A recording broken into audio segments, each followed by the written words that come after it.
حضرت مالک بن دینار 400 سال پہلے لکھتے ہیں، کہتے میں طواف کعبہ کر رہا تھا، کوئی وظیفہ پڑھتا، کوئی وظیفہ پڑھتا، ایک نوجوان دیکھا ہر چکر پہ درود شریف ہی پڑھ رہا، ہر چکر پہ درود و سلام، ہر چکر پہ درود و سلام۔ فرماتے ہیں میں نے بازو تھاما، اس کے 7 چکر پورے ہوئے تو میں نے نکال لیا، میں نے کہا تجھے اور کچھ نہیں آتا؟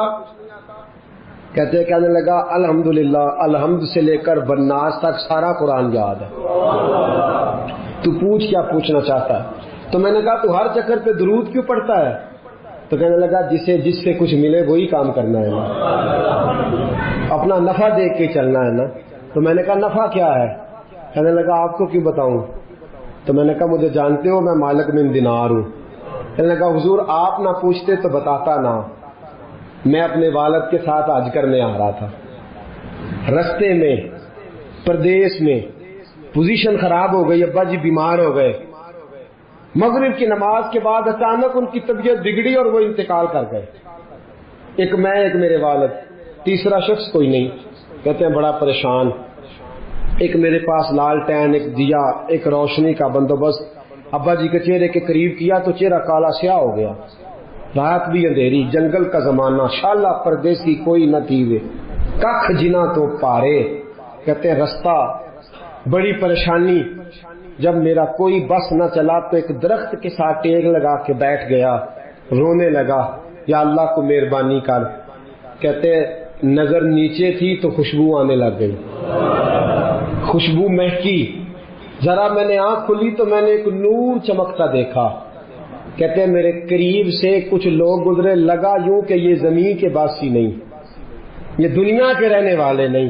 5 لوگ گزرے، 4 ستارے تھے اور درمیان میں ایک آفتاب تھا۔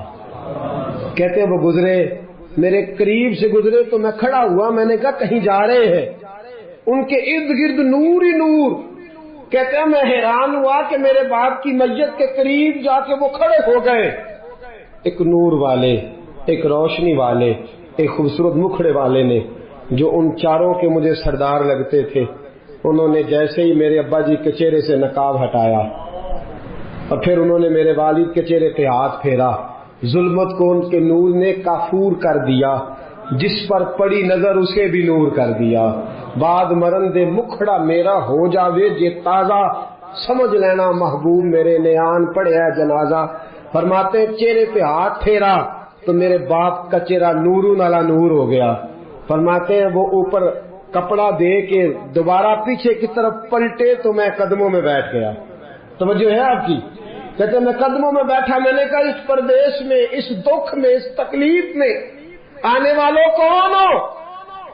کہتے ان میں سے ایک چھوٹے قد والے نورانی چہرے والے بولے، کہنے لگے تو نہیں جانتے میں علی ہوں، یہ عثمان ہے، وہ ابو بکر ہے، یہ عمر ہے، اور تجھے پتا ہے یہ جو نورانی چہرے والے ہیں یہ اللہ کے محبوب ہیں، مدینے سے آئے ہیں۔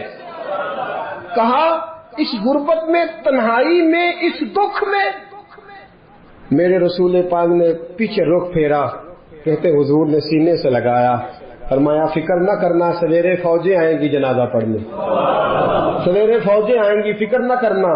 کہتے میں قدموں سے لپٹ گیا، اتنی بھی جلدی کیا ہے، ذرا ٹھہر جائیے، ساری عمر گزار کے آئی ہے یہ گھڑی۔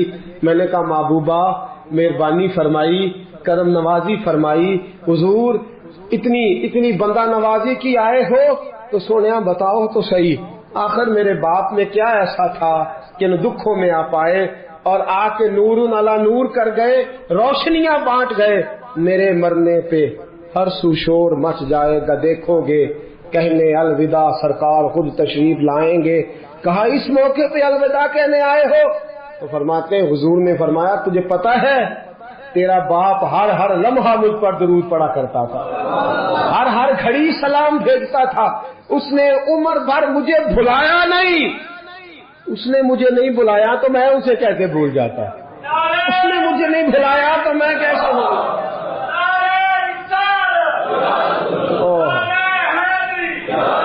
وہ شخص کہنے لگا بس صبح میں نے دیکھا کہ فوجوں کی فوجیں آئیں، فوجوں کی فوجیں آئیں، میرے والد کا جنازہ اٹھا تو خوشبوئیں پھیل گئیں، حضرت مالک بن دینار سے کہنے لگا کچھ تو سن سن کے پڑھتے ہیں، میں تجربہ کر کے درود پڑھ رہا ہوں، میں تجربے کے ساتھ پڑھ رہا ہوں اور میری نفس نفس درود پڑھتی ہے، میرا ایک ایک سانس درود پڑھتا ہے، میری زندگی درود پڑھتی ہے۔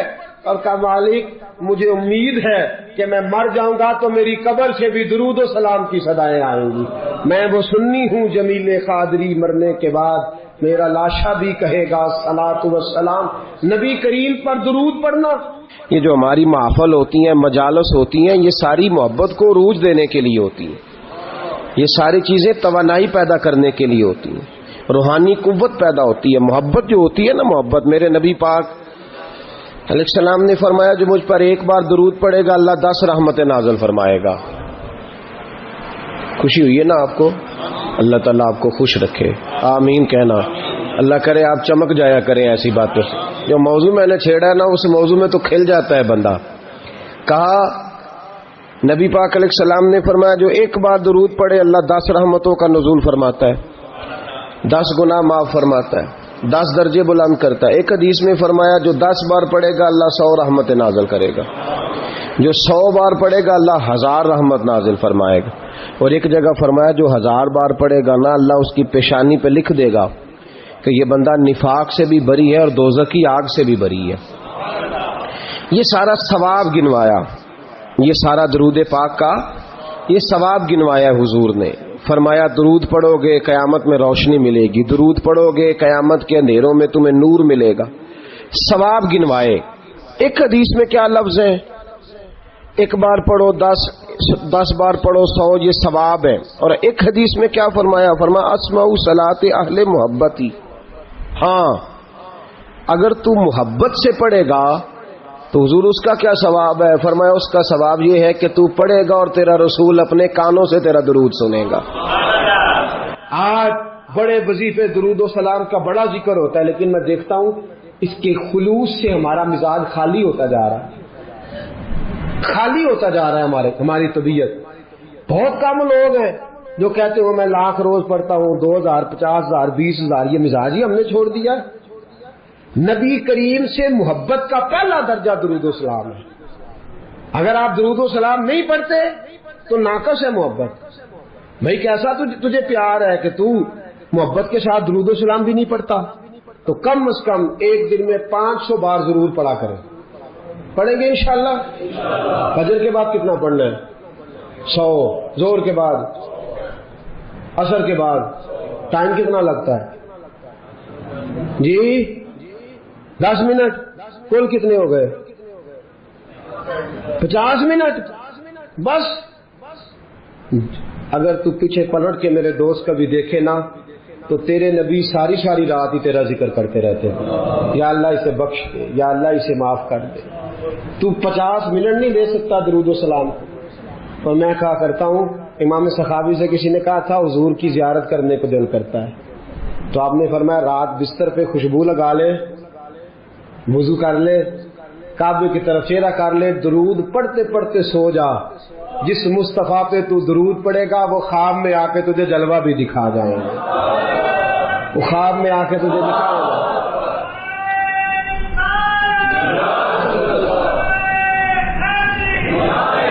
علامہ اسماعیل حقی نے تفسیر روح البیان میں لکھا ہے قیامت کا دن غیبہ غیبی کا عالم نفسا نفسی پکارا جا رہا ہے، اعمال کھلنے لگ گئے۔ ایک بندہ ہے گناہ گار ہے، خطا کار ہے، اسی اشعار ہے، بھول گیا، خطائیں ہو گئی، ایمان سلامت لے کے گیا، آیا کرتا تھا مسجد، لیکن کسی گناہ میں بھی الجھ جاتا تھا۔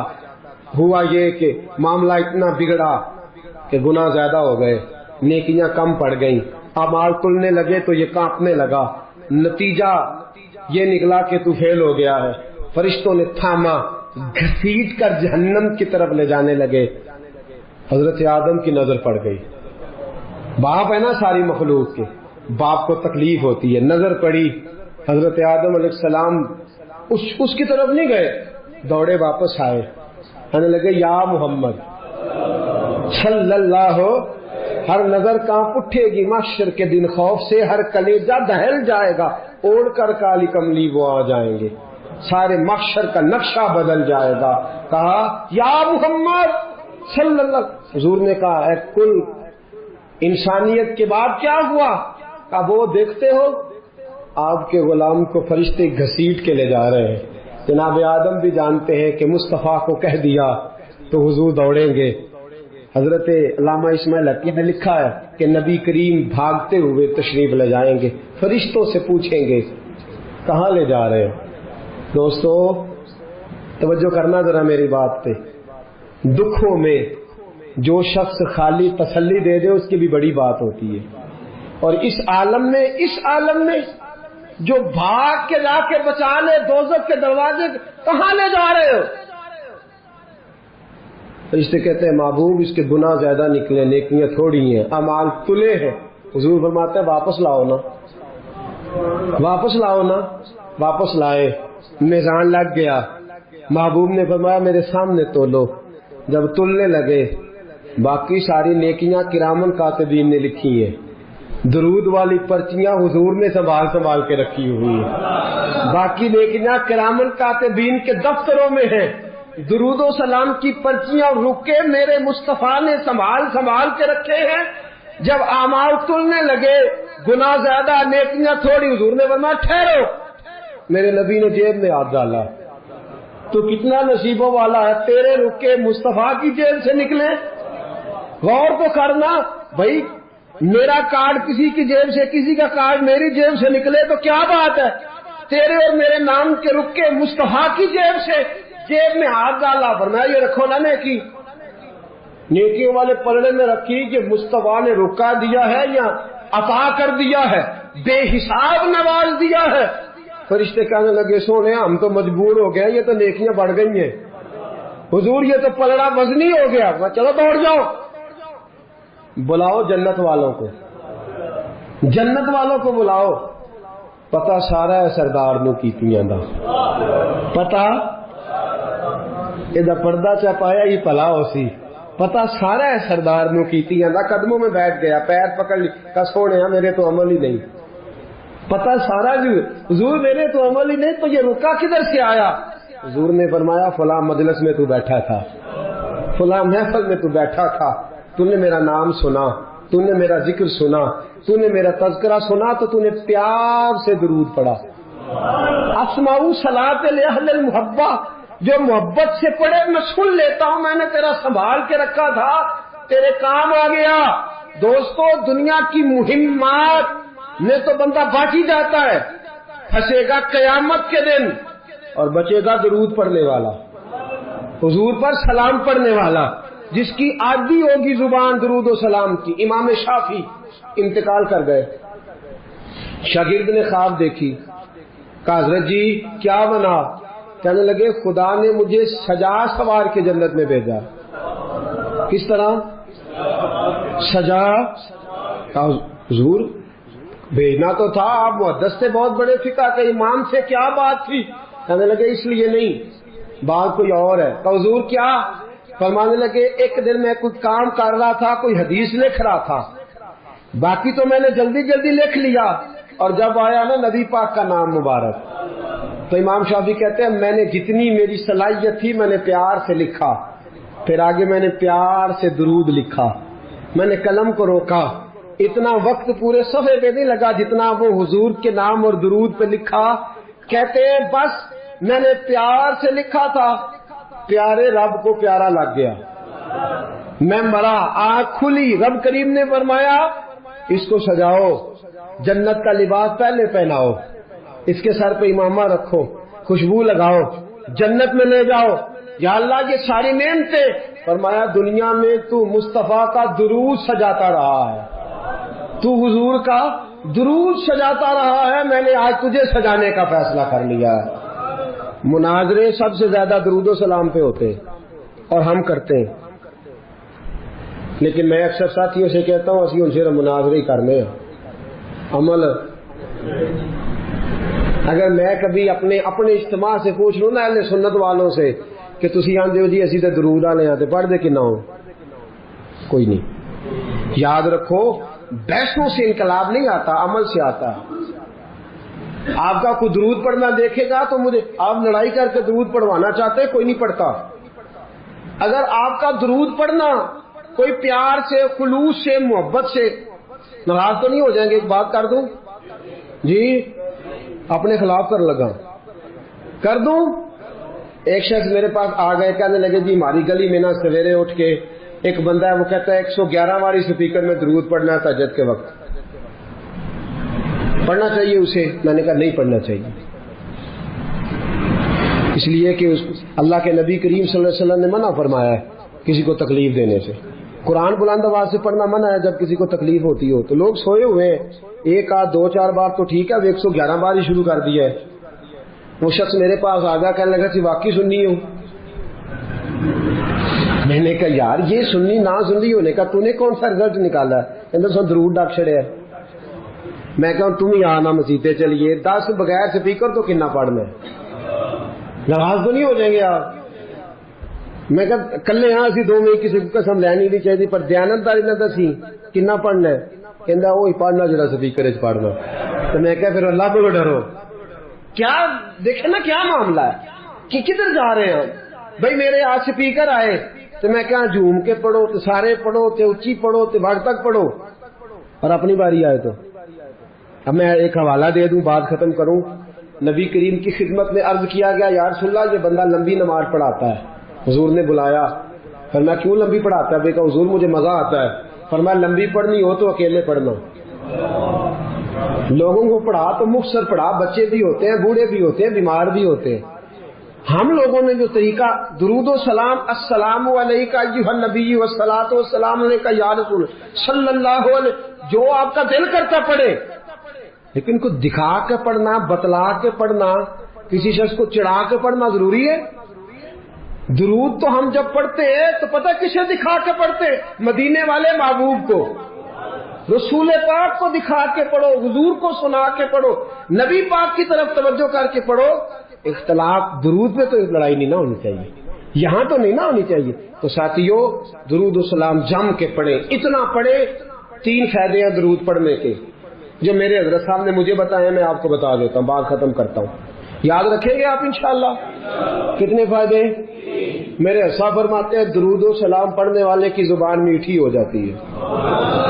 کک سوادنی مشری اندر کھنڈا می چک ڈٹیاں، اینا ساریاں گلاں نالوں گلاں سجن دیاں میٹھیاں. درود پڑھنے والے کی زبان فرماتے ہیں دل نرم ہو جاتا ہے. یہ میرے صاحب نے مجھے بتایا، دل اور روح پاک ہو جاتی ہے. یہ رسول اللہ کا کرم ہے کہ اللہ نے ہمیں ان کی امت میں پیدا فرمایا ہے. یہ کرم ہے، نبی پاک کا صدقہ ہے. تو حضور کے احسانات تقاضا کرتے ہیں کہ نبی پاک صلی اللہ علیہ وسلم پر زیادہ سے زیادہ درود و سلام پڑھا جائے. پھر درود و سلام اللہ کی رضا بھی ہے. اللہ چاہتا ہے کہ میرے بندے میرے نبی پر درود پڑھے. درود و سلام نبی پاک صلی اللہ تعالی علیہ وآلہ وسلم پر اللہ کی رضا بھی ہے، اور خود نبی پاک کی بھی رضا ہے کہ لوگ ان پر درود پڑھیں. یہ جو سورہ احزاب کی آیت ہے نا، ان اللہ و ملائکتہ یصلون علی النبی، یہ اس کا شان نزول ذرا دیکھیے گا کیا ہے. پہلے تو لوگ مقابلہ کرتے رہے حضور علیہ السلام کے ساتھ، فکری مقابلہ جاری رہا. فکری وہ کہتے تھے نہیں ایک خدا کیسے نظام چلا سکتا ہے، معاذ اللہ ممکن ہی نہیں، زیادہ لوگوں کی ضرورت ہے، بت یہ وہ باتیں ہوتی تھی. پھر جب فکری اور علمی جگہ پہ ناکام ہو گئے تو پھر انہوں نے تلوار کی جنگ لڑنی شروع کر دی. بدر میں تلواریں لے کے آ گئے، احد میں تلواریں لے کے آ گئے. جب وہاں بھی ناکام ہوئے تو شخصی اعتراض، جب کوئی بندہ کسی شخص کی قوت کا، طاقت کا، علم کا جواب نہیں نہ دے سکتا، پھر وہ شخصی اعتراض کرتا ہے کہ انجدہ ہے تو بندہ ہی نہیں ٹھیک. اب یہ کیا ہے؟ شخصی اعتراض وہ لوگ کرتے ہیں جو بڑے نچلے طبقے کے لوگ ہوتے ہیں، چھوٹے ذہن کے لوگ. کسی کی ذات پر اعتراض کرنا، اس کی شخصیت کو مورد الزام ٹھہرانا، یہ چھوٹے لوگوں کی بات ہے. چھوٹے لوگوں جب کسی شخص کو آپ چھوٹی بات کرتے دیکھیں نا تو سمجھے خود ہی بڑا چھوٹا ہے. جو بڑی بات کرنے والا ہوتا ہے وہ بندہ بڑا ہوتا ہے. کفار مکہ نے کیا کیا؟ شخصی اعتراض شروع کر دیے، نبی پاک پہ معاذ اللہ استغفر اللہ الزام لگانے شروع کر دیے۔ اب میں ان الزامات کی طرف نہیں جاتا، وہ درد کا ایک معاملہ ہے، وہاں اگر بات چھڑی جائے تو بڑی تکلیف دہ مسئلہ ہے۔ ایک بات صرف کرتا ہوں، ایک سب سے بڑا الزام یہ لگاتے تھے کہ حضور کی تو اولاد ہی کوئی نہیں، معاذ اللہ استغفر اللہ۔ پھر ایک بہت بڑا الزام یہ لگاتے تھے کہ انہوں نے 11 نکاح کیے ہیں، صرف 2 بیویوں سے اولاد ہوئی ہے، باقی جگہ پہ تو معاملہ ہی کوئی نہیں۔ پھر جب نبی پاک صلی اللہ علیہ وسلم نے کچھ مال غنیمت 5واں حصہ حضور کا تھا، تو وہ مال غنیمت کا 5واں حصہ حضور اپنے پاس رکھنے لگے، اس میں سے حضور نوازتے تھے غریبوں کو، مسکینوں کو، کہنے لگے پیسے آنے لگے ہیں تو انہوں نے بھی سمیٹنے شروع کر لیے۔ تو معاذ اللہ یہ الزامات، اب شخصی اعتراضات، ذات پر جب تنقید ہونے لگی تو حضور پریشان ہوئے۔ عام عزت دار آدمی کے بارے میں بھی کوئی شخص بات کرے تو اسے تکلیف ہوتی ہے۔ کائنات میں سب سے زیادہ عزتیں اللہ نے میرے نبی کو عطا فرمائی ہیں، کل کائنات کی عزتوں کے وارث رسول پاک ہے۔ ایک کونے میں مسجد نبی کے کونے میں روایت کے راوی حضرت ابو ہریرہ ہے، کہتے ہیں دونوں گھٹنوں کے اوپر یوں بازو لگا کے ان کے اندر سر رکھ کے حضور تشریف فرما ہے، مقدس آنکھوں میں آنسو کونے میں، اور نبی پاک نے جب چہرہ اٹھایا تو داڑھی مبارک سے آنسوؤں کے قطرے گرنے لگے۔ حضور کیا ہوا؟ کہا ابو ہریرہ دیکھ تو صحیح، کل یہ مجھے صادق اور امین کہتے تھے، کل یہ میرے نام کی مالا جپتے تھے، آج یہ مجھ پہ الزام لگانے لگے ہیں، ابھی جملے پورے ادا نہیں ہوئے۔